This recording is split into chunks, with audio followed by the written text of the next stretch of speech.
Hello, my name is Nathan Street with the Graziosi Success Academy. I want to talk to you now at this time a little bit about determining your exit strategy. As you're in the business of real estate investing, you may have heard some of the other material that I've done, but if you do not determine your exit strategy, you will choose a path, what I like to call the path of old crap path, or the other situation known as the comfort path. If you have the exit strategy as a comfort path, you know exactly what you're getting into. Now let's talk a little about some of the exit strategies that you might choose so you have some options that you can take a look at. One of the most common that you will look at is to find a buyer, because a very common situation that we look at in teaching people such as yourself is if you're into the property, you're looking to flip it, well, we want to have someone to flip it to. That's the buyer. Having a buyer, there are two types of buyers. There are retail buyers, and then there are wholesale buyers. Retail buyers are people that want to live in the house. Wholesale buyers are people that are investors. Generally can purchase cash and quickly. So it creates more of an opportunity for you. Definitely something to look at on either side. Retail buyers are a little bit more fickle, so they're harder to work with. Wholesale buyers, cash, quick, easy, they just look at the number many of the times. Other ones would be renters. What type of renters do you want? You want good quality renters, so you want to pull some information on them. Get to know them a little bit, because if they come into the property, you want to make sure that they can A, pay, and B, keep the property clean.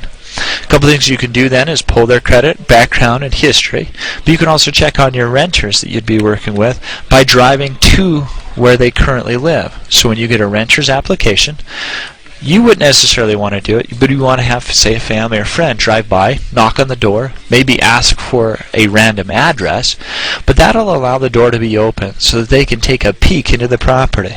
So they can, whoever it is that went out there for you, you can check to see the quality of the renter they are.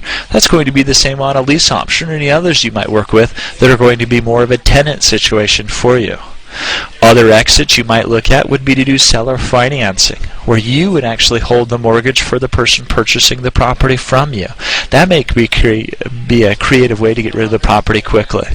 Now, that alone creates a whole nother business that you might take a look at as well, selling and working with seller financing or promissory notes. So as I give you that, think about some of those things as you get into this business. Think about, what is it that I'm going to exit on? There may be other financing techniques that you can use. I mentioned before on some of the others that you could do things like a no-seasoned refinance. That's very popular. A lot of people are doing that now, where you can purchase a property using something like a private or hard money loan. Kind of expensive. Little scary if you don't know what you're going to do afterwards. But then you pick it up and you quickly refinance into a no-seasoned refinance.